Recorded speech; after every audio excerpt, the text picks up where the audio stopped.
Now we're resuming our activities. Good afternoon, everyone. We have the pleasure to receive Dana K. Nelkin. She's a professor of philosophy at the University of San Diego. She has a prolific writing on moral judgments, moral responsibility, uh, non-consequentialist principles, forgiveness, equal opportunity, the, a big array of themes around moral responsibility. Prolific writer, very important books as the Oxford Handbook of Moral Responsibility, uh, and many other publications. So I have the pleasure to receive among us Dana K. Nelkin. Actually, by the way, she was supposed to come because of overwhelming tasks as the chair of her department. She had to skip. So you don't know what you're losing, Dana. I can guarantee you. But anyways, you're very welcome among us.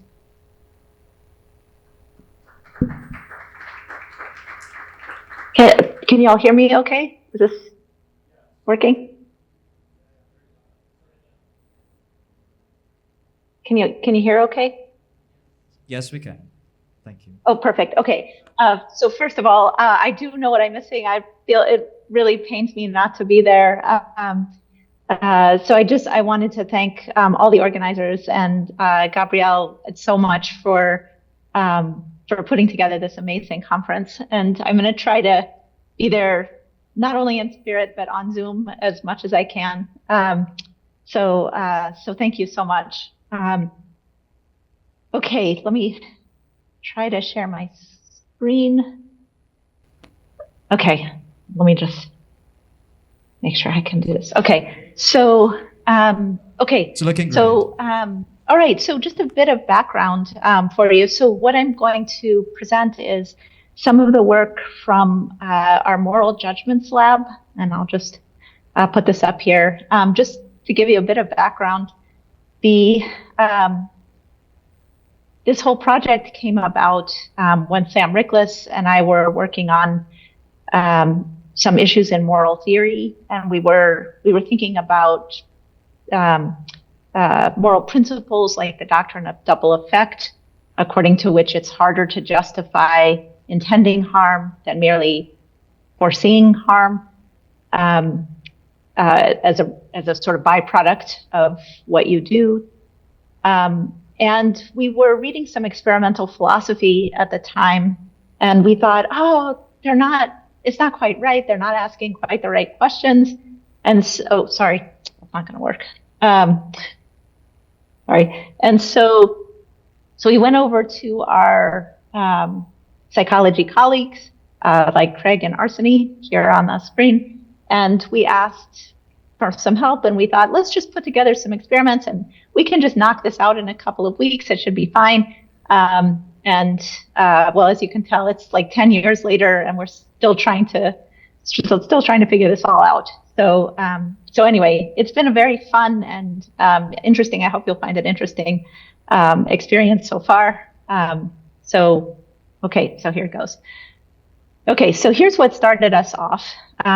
We were thinking about different kinds of moral theories, and one big divide in the literature is between consequentialist and non-consequentialist theories.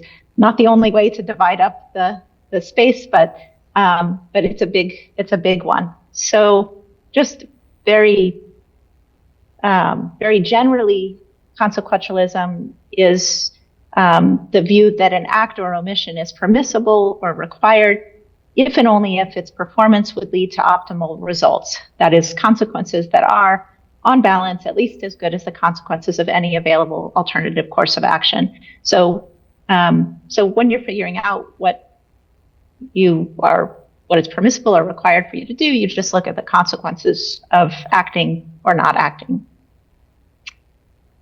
And non-consequentialism is just, by itself, it's just the denial of consequentialism, but at least on many versions, there are substantive additions.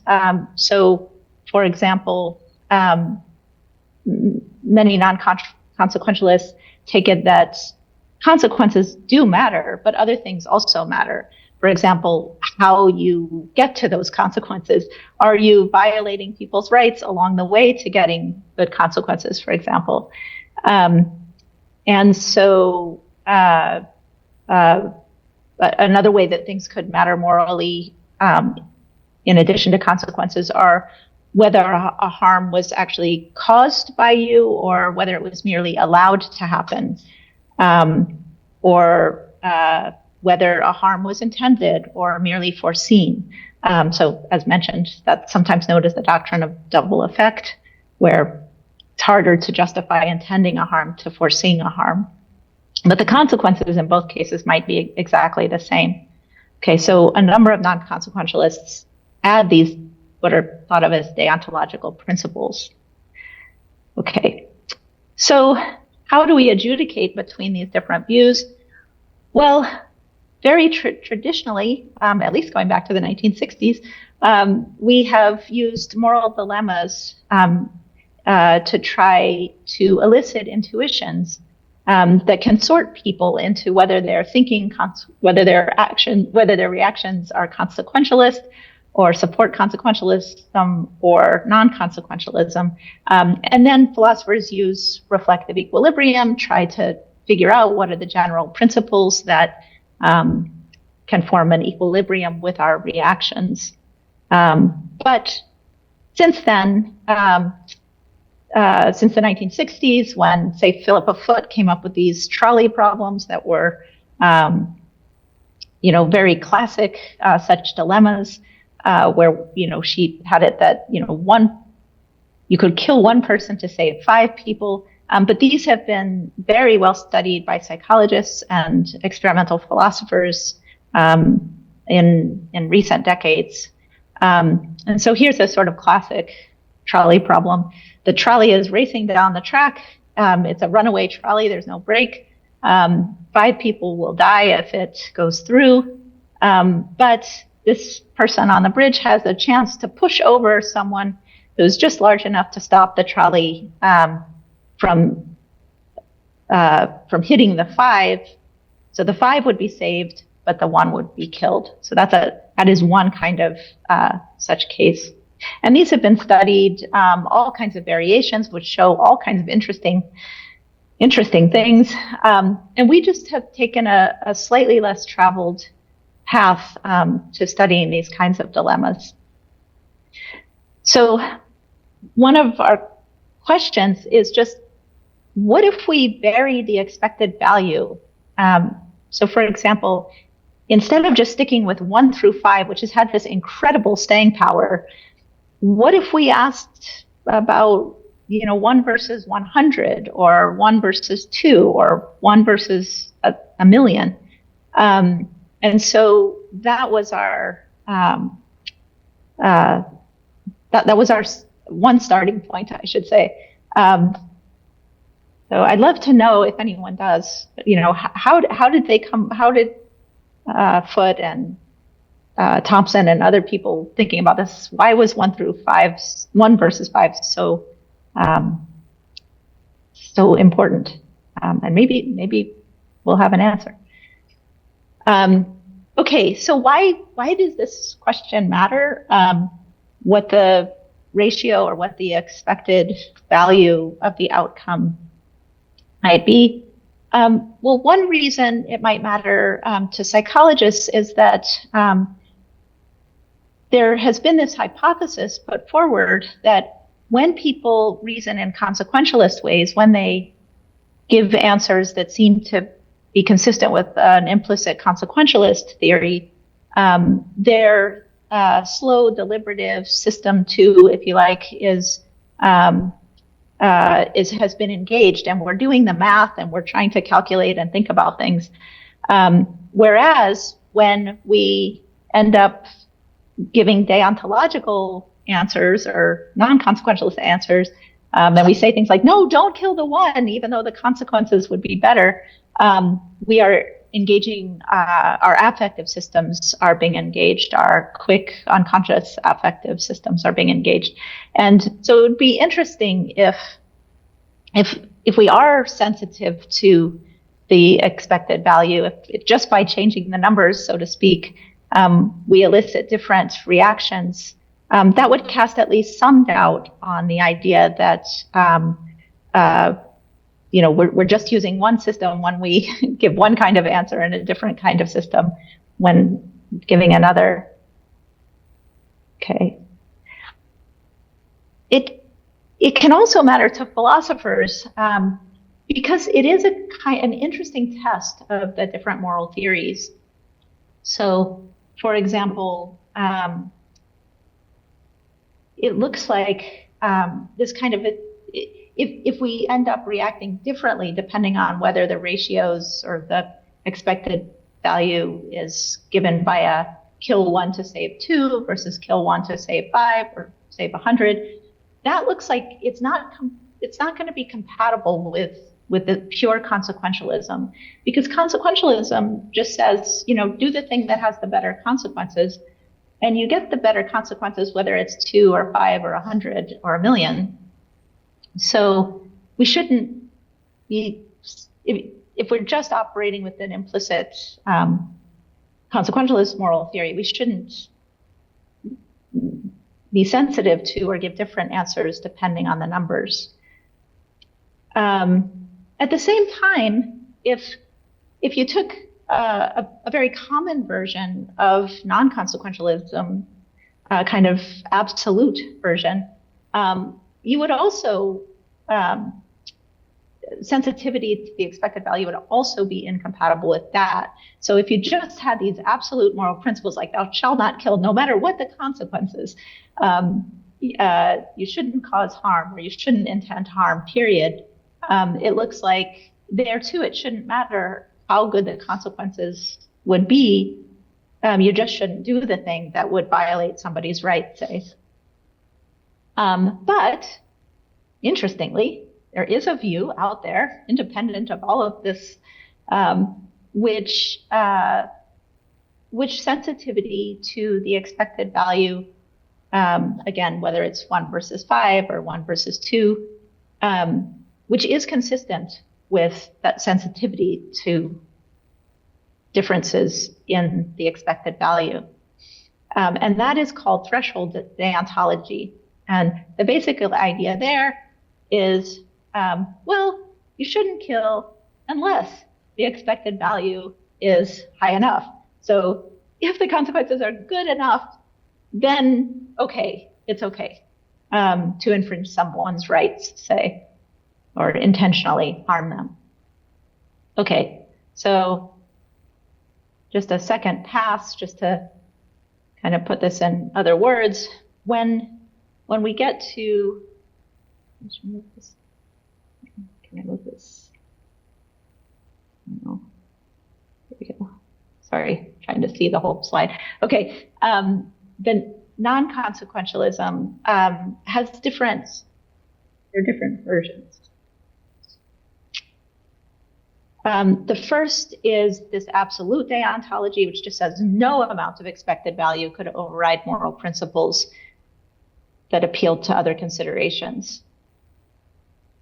But then there's this threshold idea, which says it is permissible to do or intend harm or infringe others' rights if one's conduct leads to an amount of good beyond a specified threshold.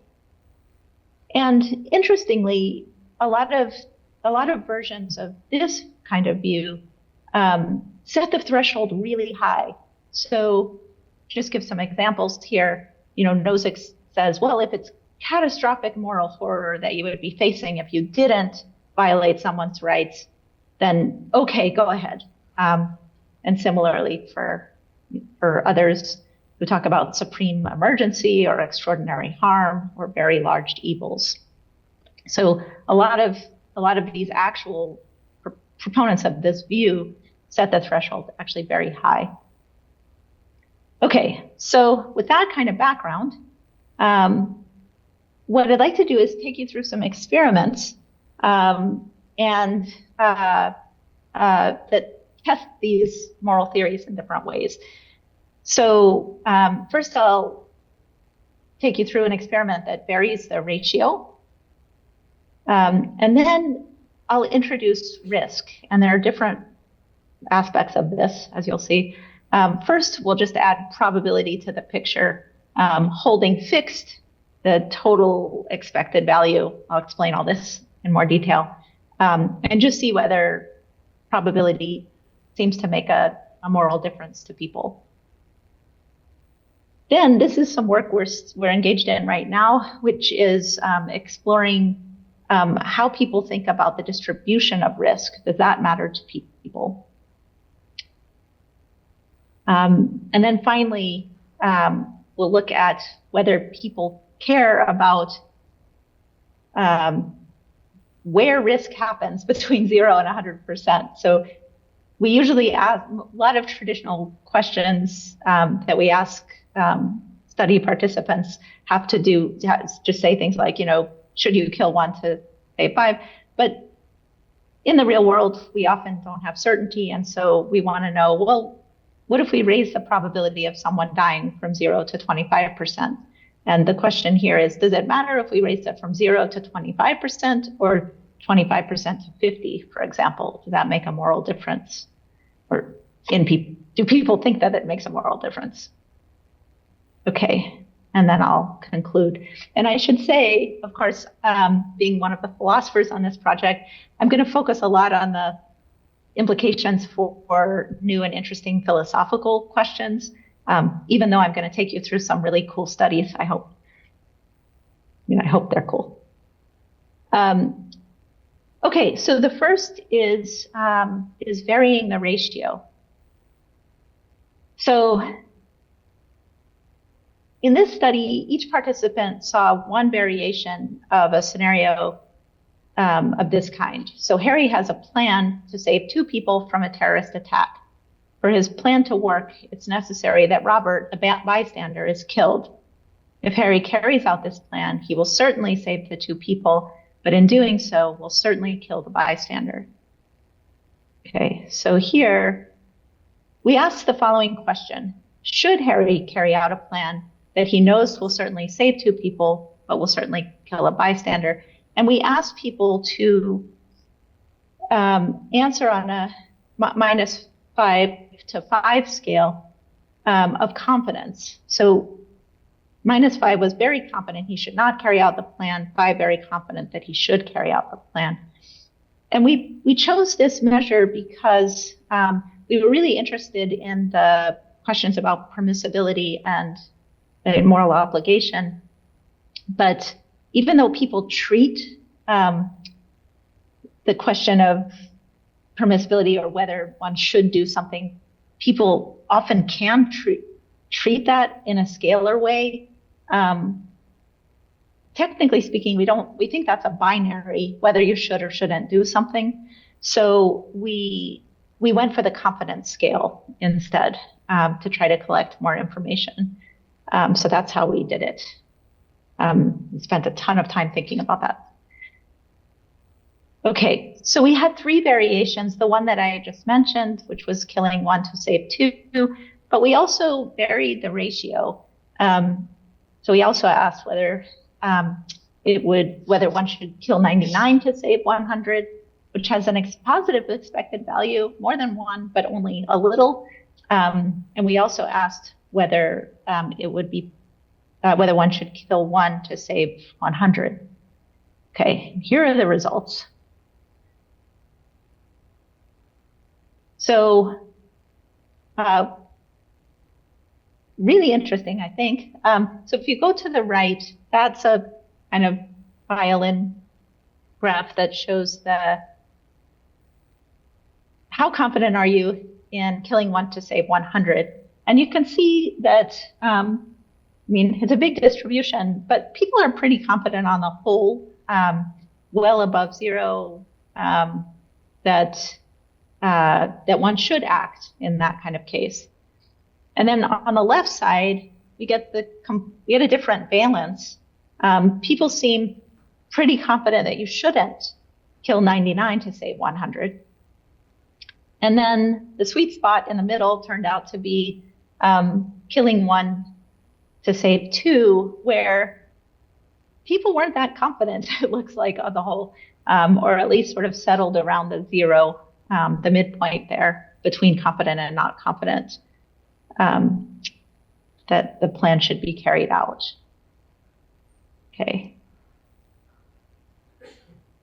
Okay, so what do we make of all this? Well, first, we did have this question, whether is it the ratio that's making a difference here, or is it just the difference? And we had some evidence that it was the ratio, because if you think about it, the 99 versus 100 and the 1 versus 2, either way you come up with, there's one extra person alive, but we still had a big difference in people's confidence between those two cases. And then we tested that further. So we asked people about killing 100 to save 200, and so on. And we got very similar results to the 1 versus 2.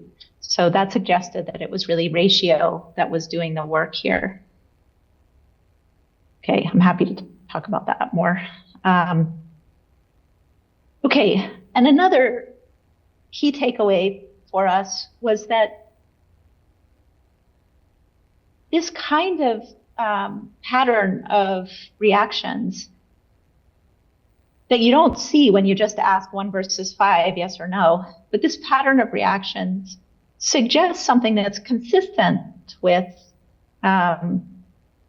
a kind of implicit threshold deontological view. Now, of course, this is super oversimplified because each participant only saw one scenario, but in the aggregate, it's suggestive of the idea that people really are sensitive to the expected value or the expected ratio of lives lost and lives gained. And if you get enough in there, certainly by the time you get to one dead to save 100, people are much more confident that you should do that.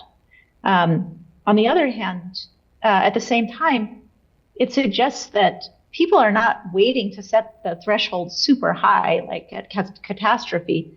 It looks like actually it's very low, like maybe somewhere hovering above, between 2 and 5 or something like that.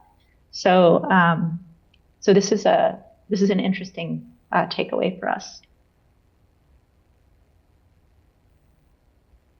Okay, now I'll turn to risk. Okay, and by the way, I can't see any of you, so I'm just assuming everything's coming out okay, but feel free to stop me if something is going wrong or I'm going too fast or any of the above. Okay, so introducing risk. So here our question was whether people would care about probabilistic harm. So it looks like in our past research and that of others as well, people rarely even accept your stipulations in experiment. Oh, awesome! I can see all. People rarely assume that when you tell them 5 people will die, they just think that's certain 5 people will die. They tend to substitute their prior probabilities, which makes sense because in the real world we rarely have certainty. So we wanted to see how that would affect people's reactions, and we're not the only ones to care about this.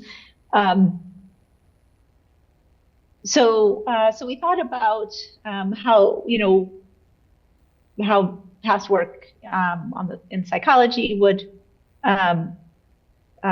what kinds of predictions that would make, and we thought, well, prospect theory predicts risk seeking for probabilistic harm. So, for example, if you have this choice between losing $750 or taking a 75% chance of losing $1,000, most people go for the risk-seeking choice.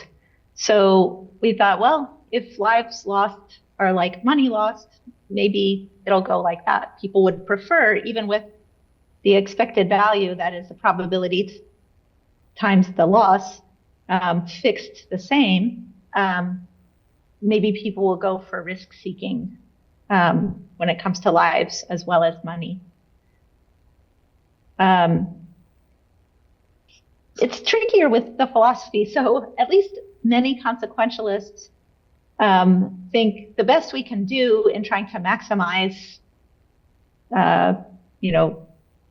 good consequences is to try to maximize expected value, because that's all what we have available to us. So it's really it should be a coin flip when you keep the expected value the same and vary the probabilities and the numbers. It should be a coin flip. It looks like it. The deontologists have been much more silent about this. We just tend to talk in terms of, you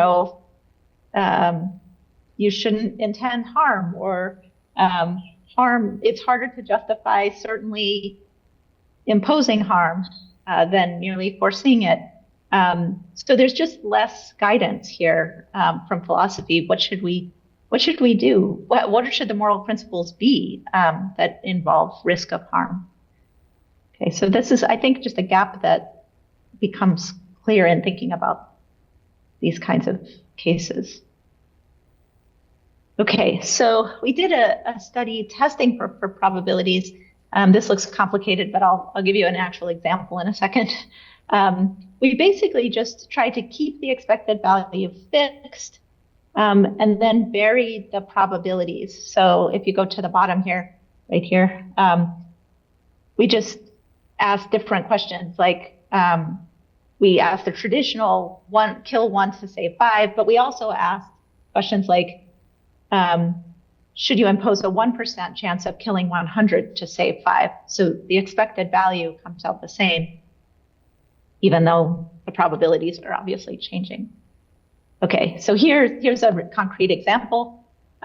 We asked participants, should Bob set off a rocket that he knows will have a certain chance of killing a certain number of people, but that he also knows will destroy a missile that will otherwise kill 5 people?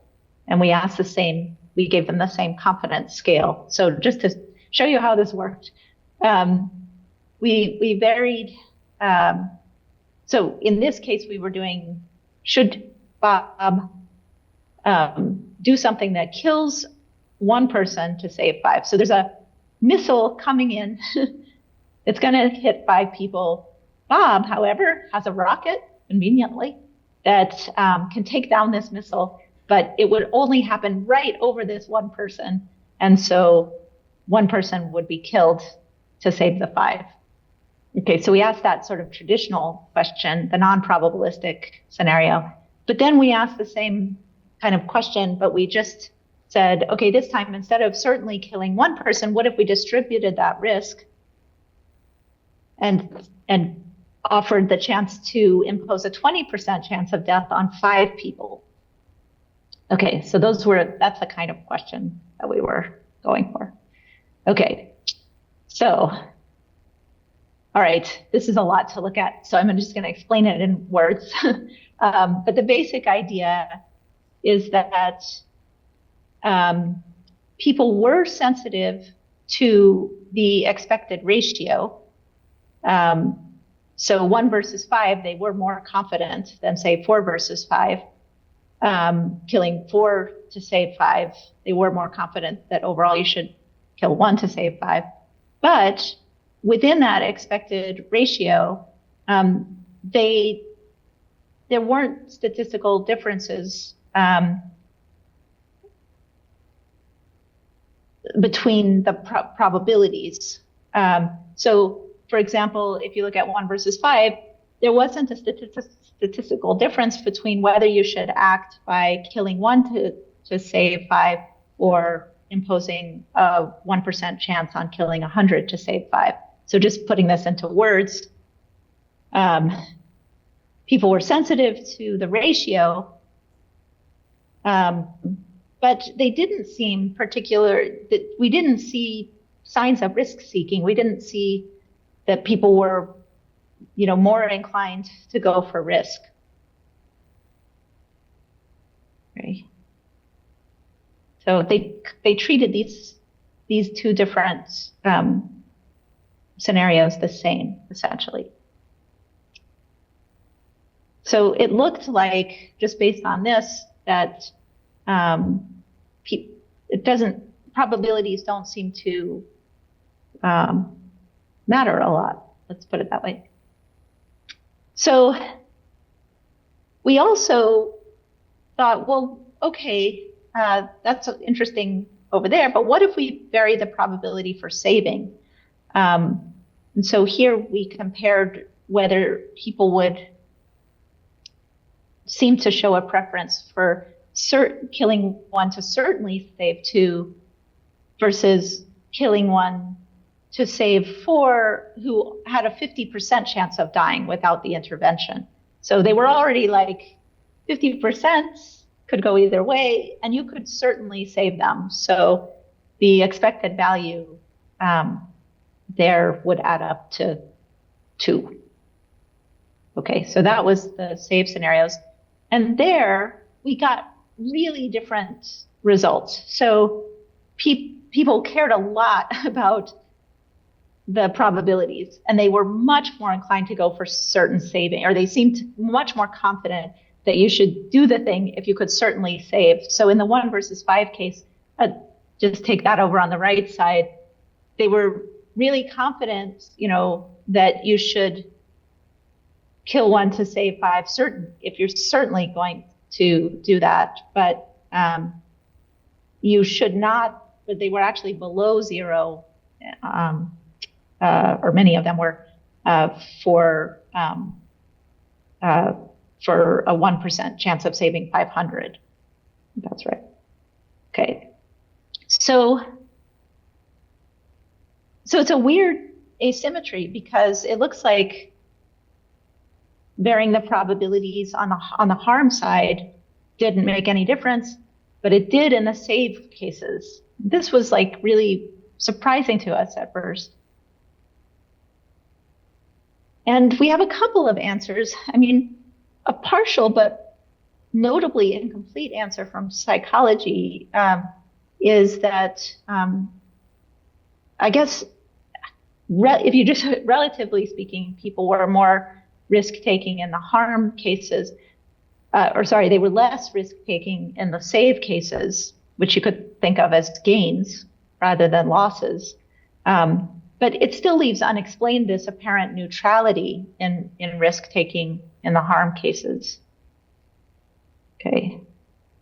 And now for the philosophy question, is this justifiable? Could we see this as reflecting any kind of rational or normatively grounded theory, this asymmetry? And here I want to say, yes, we can do it. And the answer, once again, is to appeal to deontological moral principles. So one such principle suggests that causing harm is, all things equal, harder to justify than allowing harm to happen. And I think it's there's a plausible account here that we have a more stringent duty not to violate people's rights than we have to benefit them. Or even if you think they're equally stringent, we tend to think there's a kind of optionality. When we're benefiting people, we often think, well, you can do that in different ways. You could,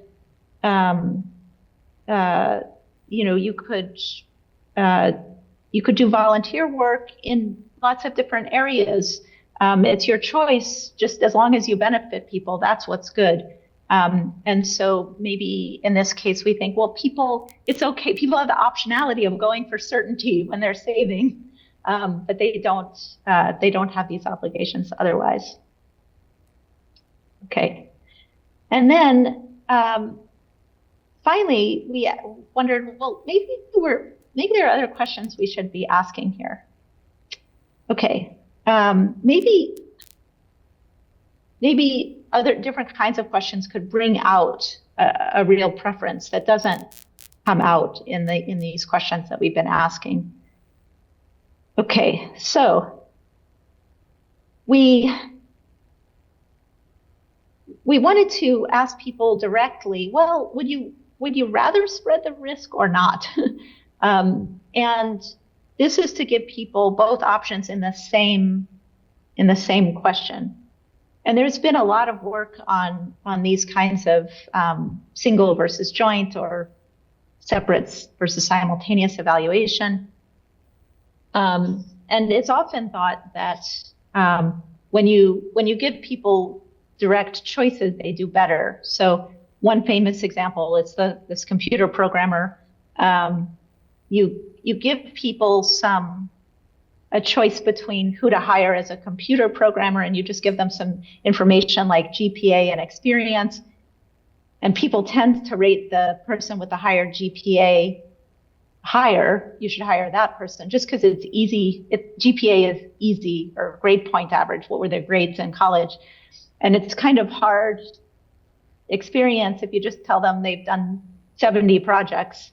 People don't know what to do with that. But then when you compare them, when you give them the two side by side and say, which one should you hire, the one with the higher GPA or the one with the more, where they can see it's more experience, then they go for the person with more experience. And so one theory here is that you make better decisions when you're, directly comparing the options. So we tried to do this with those same probabilistic harm. So before we had just asked, separately these questions: should you kill one to save two, or should you risk a 25% chance of killing four to save two? And they came out, the answers were about the same. But then we made people choose. We said, okay, you have to do one or the other. You have to either kill one or spread the risk over four people. And so that was our attempt at a joint evaluation task. And then it totally showed up that there was a preference. So on the left side, you see their answers in the individual cases. Should you kill one or should you impose a 25% risk on four? The confidence levels they almost look identical, really. But then when you ask them, you have to do one of these, which one should you do? There was a serious preference for spreading the risk. So this was really interesting to us.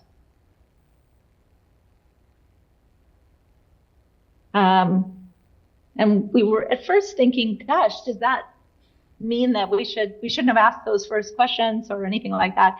And I think that's not the case. I think given our measure of confidence about whether one should act, this is all perfectly consistent. These results are perfectly consistent, and we can keep all of it because it's consistent to think, well, you should act in both of the cases. But given a choice, you should do one rather than the other. And that's all actually perfectly rational and consistent. But it does let us get more information, which is that people do seem to have a strong preference to distribute risk. And so that made us think, well, how much are they willing to pay to distribute risk, to spread the risk? And we asked this question. We said, okay, let's change the value. So you can certainly kill one, or you could give 8 people, so like double the people, a 25% chance of killing 8. So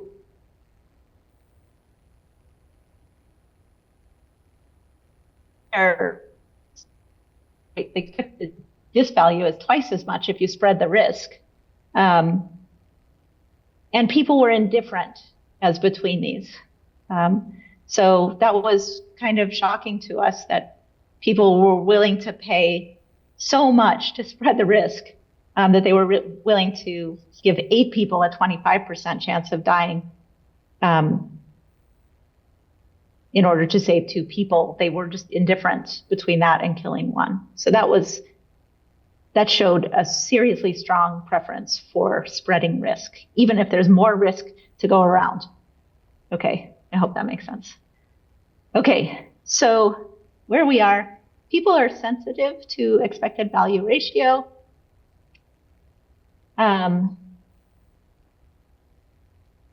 The results seem to be consistent with threshold deontology, so there are questions remaining. At the very least, sorting people just using the 5-to-1 ratio is misleading. We're not capturing a whole bunch of information. And then we have these kind of intriguing results where we add probability. People still seem to use the same, they still seem to be thinking similarly to the non-probabilistic conditions. But clearly, people prefer to spread the risk if given the choice. Okay, so that's where we are. Okay, so just one more place to show you that, to try to make the case that we aren't just implicit consequentialists. We decided to see whether the location of probability shifts would matter. Okay, so here's where we are.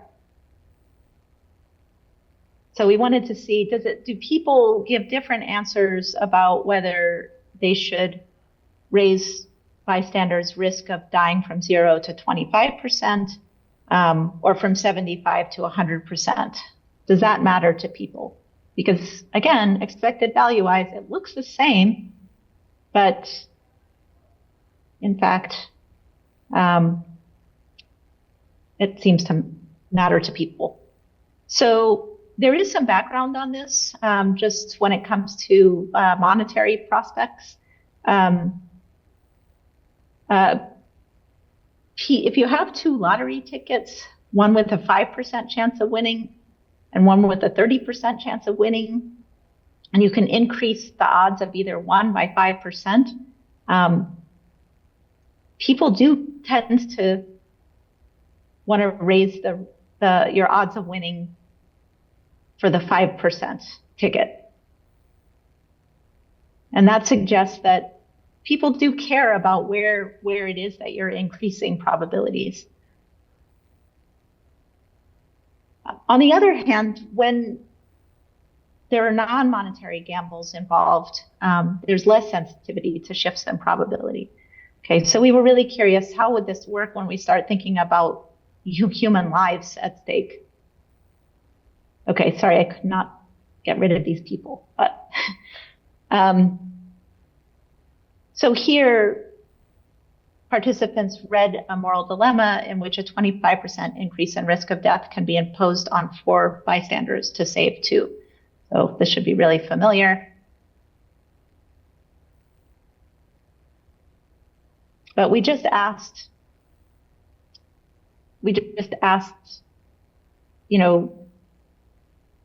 each participant just saw one of these, raising the risk 0 to 25, 25 to 50, 50 to 75, 75 to 100. And interestingly, people seemed to care a fair bit, not huge, but it did cross the midway line, seemed to care where that shift took place. So if you brought somebody from 0 to 25%, they thought it should be that should be carried out, but they thought you shouldn't spread that risk if you were taking people from a 75% chance of dying to 100%. Okay.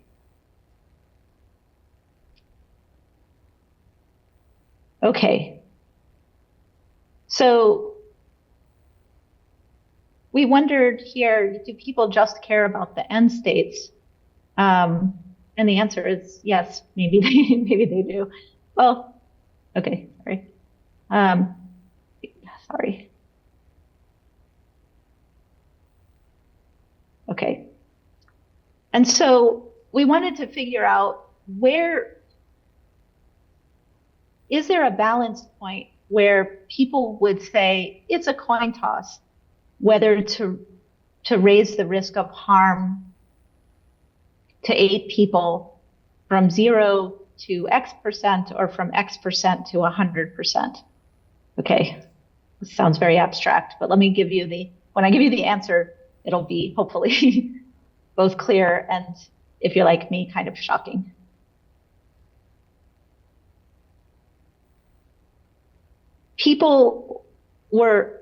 We got a sort of balance point where people were indifferent between raising the risk of dying for 8 people from 0 to 95% and raising the risk of dying from 95 to 100. And it's funny because I think the first couple times we tried it, we didn't go up high enough in our questions because we couldn't believe that would be the case. And so finally we did that. So it shows you clearly it's not just the size of the probability shift, but the location matters a lot to people.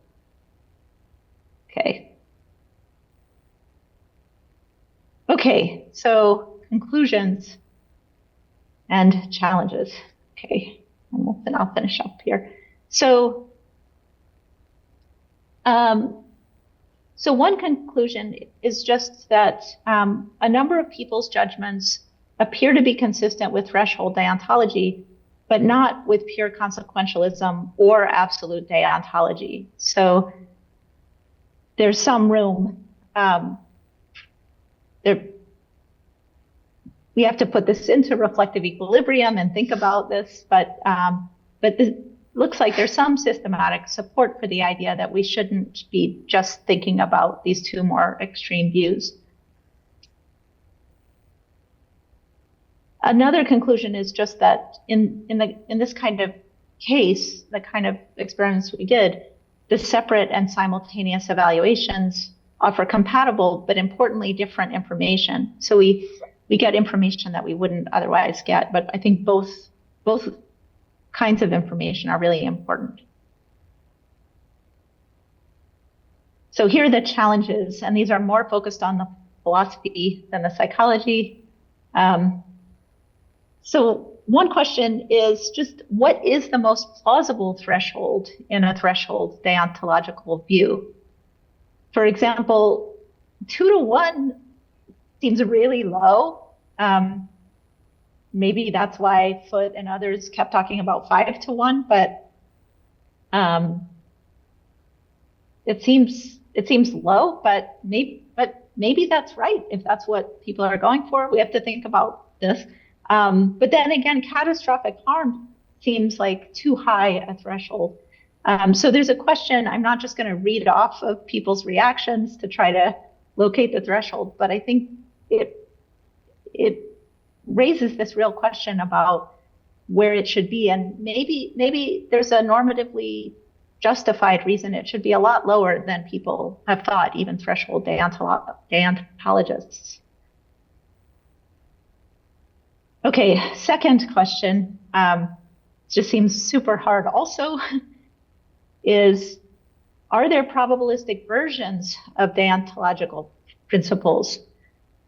For example, how much more stringent is the duty not to cause certain harm than the duty not to risk, say, a 50% harm or 50% risk of harm? And people clearly don't treat this as a linear function. They seem, at least in the results we have, they don't seem to to think, you know, it's just some linear, you know, it just gets worse and worse along a single line. The more risk of harm you impose. But how do we figure this out? Are people right in their reactions or not? Do we need correction here? That seems like a really hard question. And relatedly, are we right to prioritize end states over probability shift size? I mean, I feel the pull of this myself, but one might think that's a mistake, and we shouldn't do that. Okay. So thank you so much. I hope some of that came out. I know I went really fast, so I'm worried about that. But I look forward to your feedback and your comments. Questions? Thank you very much, Dana. Just 1 second. Thank you, Dana, and thanks for working on this for so long. I was excited when you told me you were doing this. Okay. There we go. Yeah, oh, sorry, this is Thomas. Yeah. So I guess I have 2 philosophical questions that might go kind of quick, and then a third one, which is really just about the stimuli and the measures for the 3rd and 4th studies that I had maybe a worry about. Okay. So the first thing is, in framing the consequentialism deontology stuff, and I'm going to focus more maybe on like the stuff I normally do in the law, doing allowing to die, intended versus foreseen, certain versus probable, all of those things. Yeah. Okay. Okay. Oh yeah, got it. Yeah. So I think that all of those are distinctions that are going to be completely relevant to consequentialist considerations about how to interact with other agents and what to do with them. So I already am not sure that pigeonholing them as like these are the deontological ones, as opposed to, because of course I can bring all that stuff on board. That's the first one.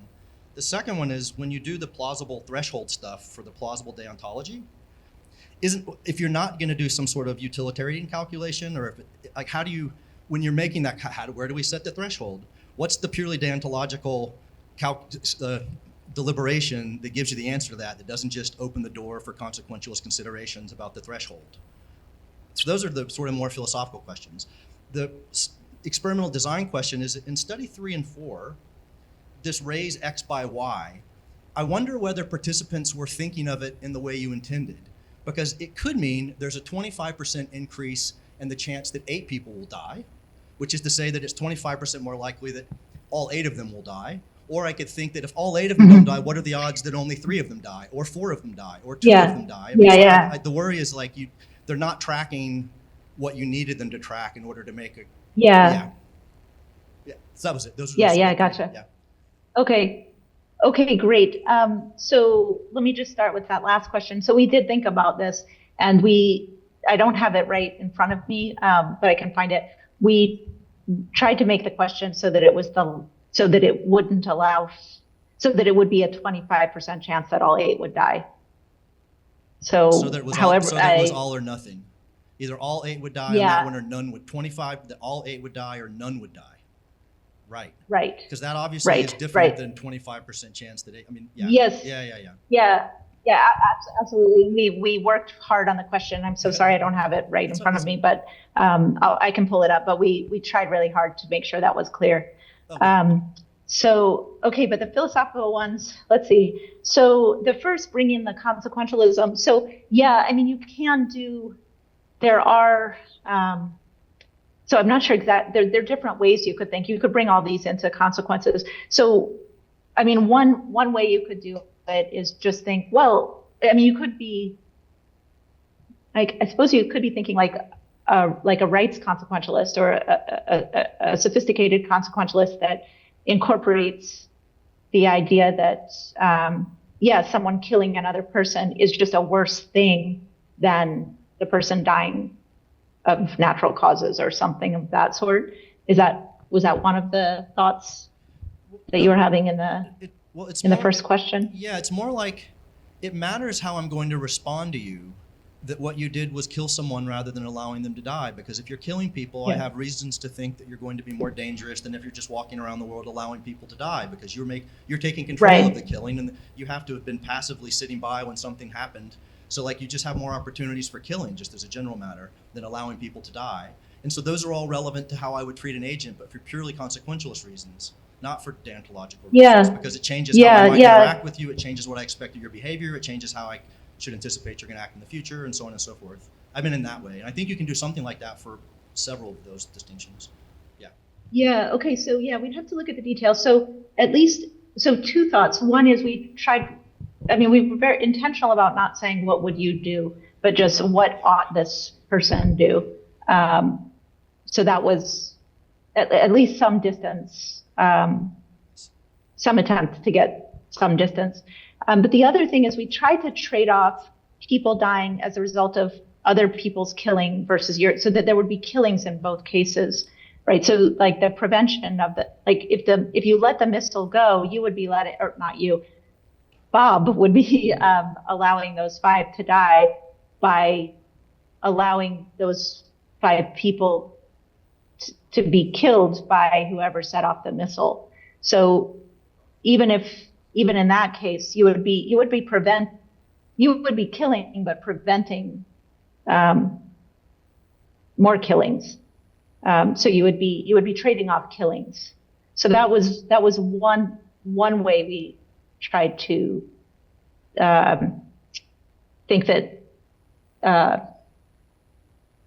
that even if you were thinking that killing is worse, the consequentialist still has to weigh killings against killings. Does that make sense?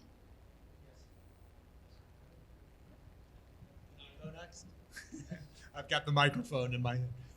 Thanks, Dana. It's Eddie. Oh, yeah. Hi, Eddie. Okay. So great talk. 2 questions about how you're asking people things. One is, since you guys are one of the progenitors of trying to figure out if people believe the bullshit they're being told in these scenarios, or the old ones at least, and I've tried that with some stuff too. Did you do it on your own scenarios? And if so, were you getting relatively high ratings of plausibility and believability? Second question about did you try a bunch of different ways of saving and killing, right? I mean, so were you varying the missile cases? You just showed us examples.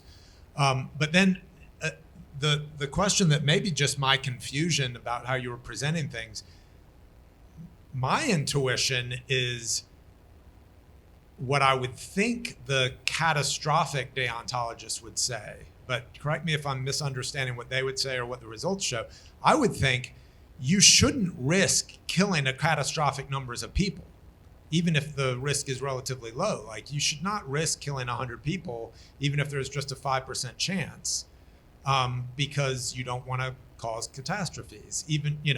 So my intuition is, but am I right? The results were the other way around, that people were willing to cause a risk of catastrophe more than to, have a certain killing of 1 to save 5? And am I misunderstanding what the catastrophic deontologist should say? Does that make sense? Yeah. Good question. So let me start there. Hold on. So let's see. Let me call this back up. Now I can't. Hold on. Now I've lost you. Okay, I can't do 2 things at the same time. So the catastrophic deontologist, yes, it seems like, probably shouldn't say that. Well, what should they say? So this is, I guess, one thing this brings out is just the sort of silence on these kind of probabilistic principles.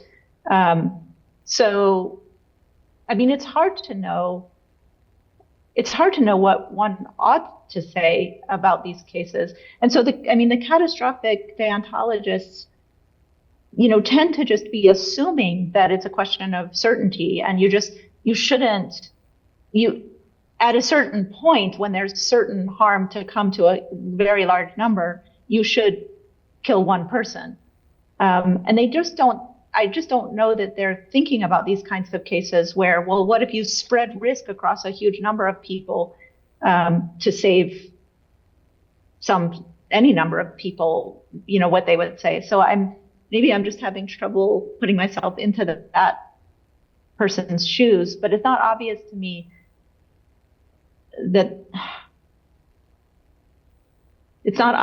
what they should say. Yeah, but I'll have to think about that more. Yeah.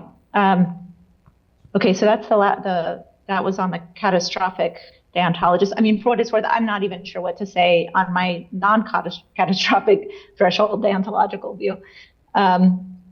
Okay, so let's see. Then, yeah, did we do these experiments? So yeah, in full disclosure, we almost stopped doing experimental work when we found out that people weren't accepting our stipulations. And then, but then we just kept going. So I'm not sure, I'm trying to remember what we did, because we definitely talked about this a lot. So one of the funny things about some of these cases is that we are just saying something like, we are stipulating something like 95% or 50% or something. And I'm trying to remember whether we did this or just talked about it. So I'm sorry about this. This is an unsatisfying answer.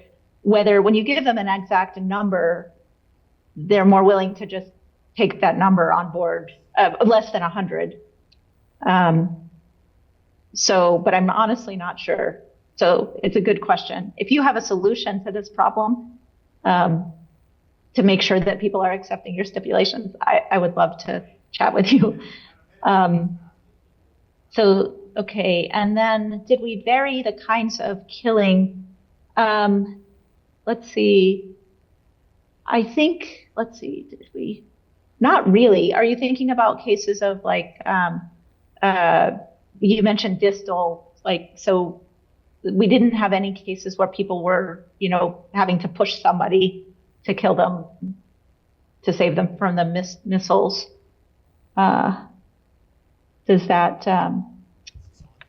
No, I just meant one way of addressing the believability problem is just testing a bunch of different types of scenarios, not pushing or anything, just missiles versus drugs that save or kill or et cetera. So I didn't know how many scenarios you tried. On the believability question, did you just ask, do you find it believable that this has a 95% chance of saving 5 people or whatever? I would think just that question would be helpful if you didn't do it. That's great. And I'd like to hear how that worked for you. When we originally did the work, we would just describe something as certain, and then we would give them the choice to say, with a little slider, you tell us how likely you think it was or something. But yeah, just that question, do you think that's believable or realistic or something? Yeah, I don't know. I'm curious. Anyway, I'd love to hear more what you did. We didn't do that though. Okay, great. Thank you. Does anyone have any questions? No further questions? No? No further questions? George? Hi, Dana. Thank you. Very interesting presentation. Hi. I have a quick question about internal states. Have you asked or thought about internal processes like appraisals or guilt? For example, I would guess that in the probability scenarios, guilt may play a big role. Yeah. Right? We have a certain outcome versus uncertain outcomes. These emotions can play very differently. Yeah. Just a general question. No, it's a great question. And we have definitely thought about that and thought about, I forgot what the technical term is, the prospective avoidance. Okay, you don't want to feel bad, and what role that might be playing. but no, we're it's a very low tech, as you can tell, low tech. I don't. Yeah, we didn't ask questions about that or try to find out in other ways. But yeah, that would be super interesting to do. Okay, great. We have another question. Thanks. Hello, Dana. This is Jennifer Chandler here. Thanks very much. Oh, hi. Thanks very much for your talk. I was just going to observe that, again, coming from a legal perspective, not a philosophical perspective, but that your results confirm, if we take the law to be reflecting sort of general moral psychology of people, I think the law reflects your results. So if we think about, I'm thinking about Canadian or common law tort law, intentional harm is sort of defined as something that's substantially certain to result, regardless of your intent. And then recklessness is a lesser degree of probability. So I think there's like a step change between what we take to be definite 100% versus just probabilistic, even quite probabilistic. We make this firm distinction in the law. So I think it reflects what you're seeing about how people reacted to those probabilistic differences. That is awesome that you brought this up. So the very earliest how we got onto this was precisely trying to figure out whether people were sensitive to the intend foresee distinction, which is not totally unlike the intend. I'll come back to the mens rea distinctions, but we were originally just trying to see if people were treating those kinds of cases differently, and then we realized that they were actually bringing prior probabilities to the table. So what looked like it was kind of good for us, because we were trying to. Well, at the time we were thinking, oh, we want people to accept this is a real moral distinction between intending and foreseeing, roughly. And so, but then we realized, I don't even know how, I can't remember how we realized it, but we thought, but to really isolate those variables, we needed people to think it's certain either way to happen, and the only thing that's changing is whether it's intended or foreseen. But then we realized precisely the point that you're making, that actually people do assume that if you're intending something, it's much more likely to happen than if you're merely foreseeing it. And so the whole first set of experiments we ended up doing before we even came back eventually sort of to that intent foreseen distinction was just to test that very thing. Like, do people think that intending is it's more certain to cause the harm than foreseeing? And that was the first step in this process that Eddie was getting the results that Eddie was mentioning, which is that people actually don't accept when you say it'll certainly happen. They were not actually accepting the supposition in the non-intentional cases. So what you're saying matches up beautifully with that precisely. If you think, I think some people would say intentional harm in the law reflects some sort of like extra evil if you aim at the harm. But here's an alternative explanation. It's not as bad to do something that's less likely to cause harm. And I think that's really interesting. Thank you. Hi, Dana. This is Gabriel. I want to focus on a specific slide. We need to show the expected ratio, the stats of the distribution, the statistical distribution of the expected ratio. It seems to be very sensitive to the number of people sacrificed in relationship to the number of people they are saved. So could I assume that this is a clear proxy in favor of consequentialism? Wait, so sorry, which, maybe I can.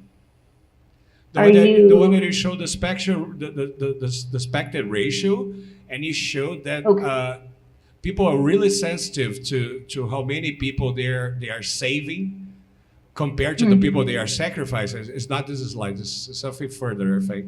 Sorry. The one that shows the expected ratio, yeah. This one here? Yeah. Okay. Do you think that like this evidence favors is somehow a proxy for a consequentialist view?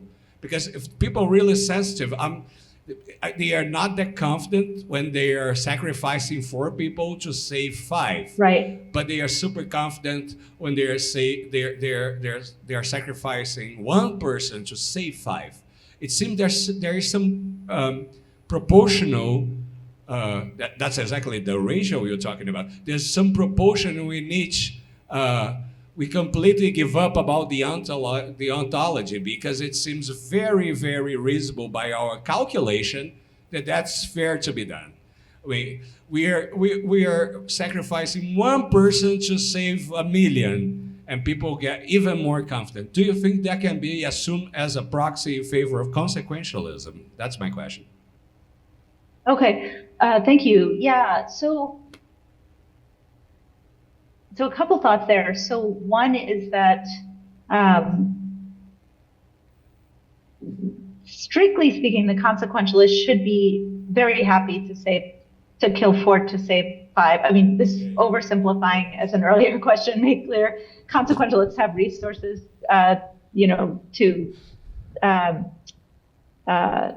to explain how things play out in actual scenarios. But in theory, killing 4 to save 5, for a maximizing consequentialist, let's just say, sure, then you should also be willing to do that. But another thought here is that we did ask questions like, 400 to save 500, and there too, we got very similar results. Exactly, yeah. Yeah. So that also suggested, even though you'd be saving 100 extra people would be alive at the end of the day. People were reluctant to do that. So I think it suggests, it helps the threshold deontologist a bit more. Again, not that the consequentialist doesn't have resources or that they couldn't. That there might be ways of explaining this, but I guess I'm thinking it just fits better with a threshold deontological view if the threshold's really low. But I mean, will not favor a traditional view of deontology too. I mean, it'll favor something in between. Right. It's like the deontologist giving up in favor of a calculation somehow. That isn't it? Like the deontologist says, yeah, it's so extreme that I concede. That's the kind of feeling I have. Yeah. No, that's a fair question, and it's true.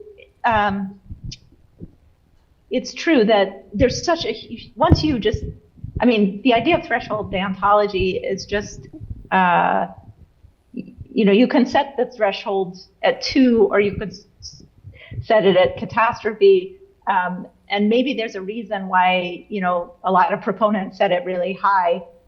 Because if you set it too low, then it looks like it's not going to give you very different predictions, or, not many different predictions than a pure consequentialist.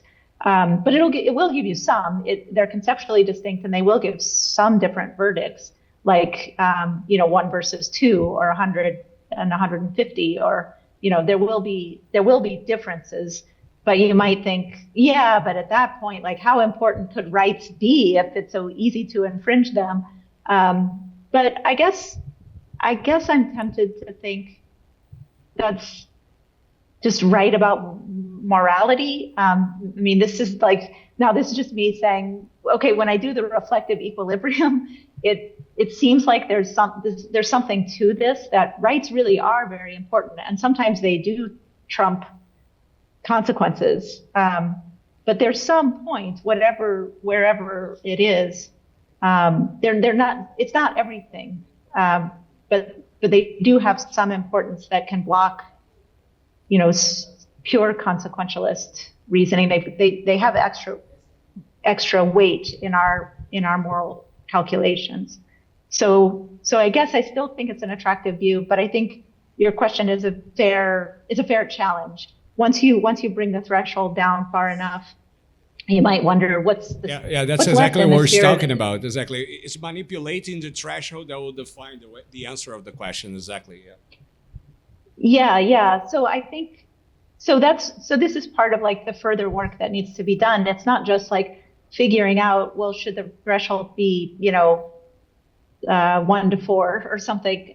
It's also trying to giving a principled reason for that. And I guess one place to start there is just to say, look, rights have this independent importance. For example, the right not to be killed has this extra importance, but it's not all important. It is not the only thing that matters morally. And so if you can see that as plausible, and then here you would need to do this reflective equilibrium and try to explain why that's the case. And I'm not claiming to have done that, but that would be the idea.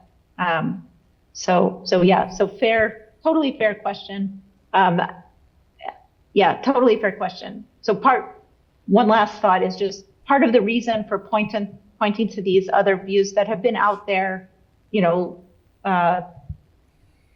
a long time, these more catastrophic versions. But one reason for pointing to them is just that, they have something like a threshold deontological view has struck people as intuitively plausible on its own. And so, if there's a way to, it's not just making this up to fit the data, but if there's a way to just say, hey, that was a mistake to think the threshold was that high, maybe it's somewhere in between. That would be the project. But a totally fair question. Yes. Thanks a lot for the long, comprehensive, very meticulous answer. Thomas has a question. He always wants to press you up a little bit more. Yeah. Yeah, sure. This was actually the question I asked earlier that we didn't get to, which is fine, which was about, so Oh, once you go the route of plausible threshold setting, how do you do that doesn't just in some ways amount to what we were just talking about, which is, so now what you're doing is essentially some sort of cost-benefit analysis on where the best place to put the threshold is. But that's just a consequentialist. Like, what is the pure deontological below the threshold reasoning that gives you a threshold ever? You're just never, like, the threshold itself is a concession to consequentialism. So I don't know why we would call it threshold deontology rather than, oh, I'm a consequentialist who thinks that some low-level rights matter, but then consequences matter. And so I'm just a threshold consequentialist. Like, I don't know why. Yeah. So a couple of things to say there. Okay, so I understand your question better now. Sorry, I didn't know it was you, Thomas. But thank you for all those questions. One thing to say is that I think on a pure consequentialist view, you're just kind of done. You just do the calculations, and so you could be like a rights consequentialist or something, and just just say, look, it just gets a little extra weight in the consequentialist calculation. So you could do that, but on another view, there's a moral remainder. So I guess I don't know if this is going to suffice to distinguish these two views, but the idea is that on the threshold deontological view, it is permissible to violate rights if the consequences are good enough, but you still have a moral remainder. That person is owed something. The person who you've harmed is owed something. There is a kind of moral remainder that I'm not sure is easily capturable on a sort of pure consequentialist calculation. But you can tell me if that doesn't sound right. And I want to thank you, Dana, for a great talk. It was very good.